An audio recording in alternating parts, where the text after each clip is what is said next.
DCM DK ಶಿವಕುಮಾರ್ಗೆ ಸಂಬಂಧಪಟ್ಟಂತ details ಹೀಗಿದೆ ನೋಡಿ. ನಾಳೆ ಸಿಎಂ ರಾಜೀನಾಮೆಯನ್ನ ಕೊಡುವಂತಹ ಸಾಧ್ಯತೆ ಬೆನ್ನಲ್ಲೇ ನಾಳೆ ಬ್ರೇಕ್ಫಾಸ್ಟ್ ಮೀಟಿಂಗ್ ಅನ್ನ ಕೂಡ ಅವ್ರು ಕರೆದಿದ್ದಾರೆ ಅಂತ ಈಗಷ್ಟೇ ಹೇಳ್ತಾ ಇದ್ವಿ. ಇನ್ನು ನಾಳೆ ಬೆಂಗಳೂರಿಗೆ ಡಿಸಿಎಂ ಡಿಕೆ ಶಿವಕುಮಾರ್ ಬರ್ತಾರೆ ಅಂತ.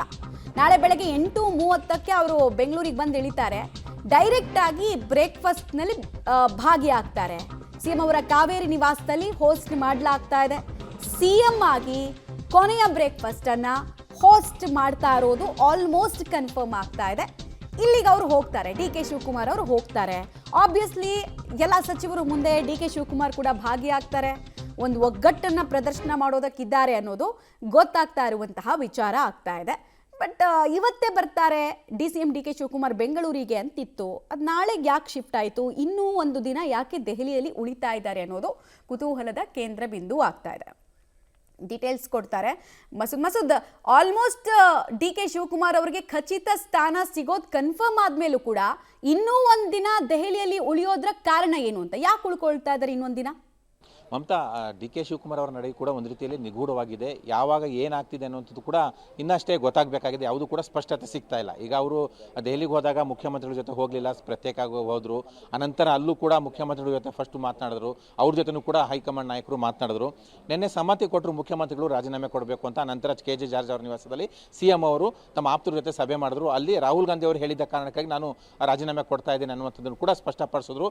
ಅದು ಕೂಡ ಅವರ ಆಪ್ತರ ಆಕ್ಷೇಪ ವಿರೋಧ ಈಗಲೂ ಕೂಡ ಈ ಕ್ಷಣಕ್ಕೂ ಕೂಡ ಇದ್ದೇ ಇದೆ. ಅದೇ ಡಿ ಕೆ ಶಿವಕುಮಾರ್ ಅವರ ಟಿಪಿ 2-3 ಸಲ ಬದಲಾಯಿತು.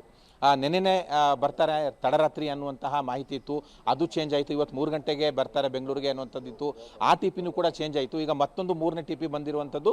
ನಾಳೆ ಬೆಳಿಗ್ಗೆ 8:00ಗೆ ದೆಹಲಿಯಿಂದ ಬೆಂಗಳೂರಿಗೆ ಬರ್ತಾರೆ. 8:00ಗೆ ಬಂದು ಇಳಿತಾರೆ ಬೆಂಗಳೂರು ಏರ್ಪೋರ್ಟ್ಗೆ. ಜೊತೆಗೆ 9 ಗಂಟೆಗೆ ಏರ್ಪೋರ್ಟಿಂದ ನೇರವಾಗಿ ಮುಖ್ಯಮಂತ್ರಿಗಳು ಏನು ಬ್ರೇಕ್ಫಾಸ್ಟ್ ಮೀಟಿಂಗ್ ಕರೆದವ್ರೆ, ಆ ಬ್ರೇಕ್ಫಾಸ್ಟ್ ಮೀಟಿಂಗ್ನಲ್ಲಿ ಡಿ ಕೆ ಶಿವಕುಮಾರ್ ಅವರು ಹೋಗಿ ಪಾಲ್ಗೊಳ್ತಾರೆ ಅನ್ನುವಂಥದ್ದನ್ನು ಸ್ಪಷ್ಟವಾಗಿ ಅವರ ಟಿಪಿನಲ್ಲಿ 3ನೇ ಟಿಪಿನಲ್ಲಿ ಹಾಕ್ಕೊಂಡಿದ್ದಾರೆ. ಹಾಗಾಗಿ ಈಗ 2 ಸಲ ಟಿಪಿ 3 ಸಲ ಟಿಪಿ ಬದಲಾಯಿತು, ಮತ್ತೆ ಇನ್ನೂ ಕೂಡ ದೆಹಲಿನಲ್ಲೇ ಇದ್ದಾರೆ ಅಂತ ಏನು ಕ್ಲಾರಿಟಿ ಹೈಕಮಾಂಡ್ನಿಂದ ಅವರು ಪಡ್ಕೊಳ್ಳೋದಕ್ಕೆಲ್ಲ ಉಳ್ಕೊಂಡಿದ್ದಾರೆ ಅನ್ನುವಂತಹ ಒಂದು ಭಾರಿ ದೊಡ್ಡ ಮಟ್ಟದ ಕುತೂಹಲ ರಾಜ್ಯ ರಾಜಕಾರಣದಲ್ಲಿ ಕಾಡ್ತಾ ಇರುವಂಥದ್ದು.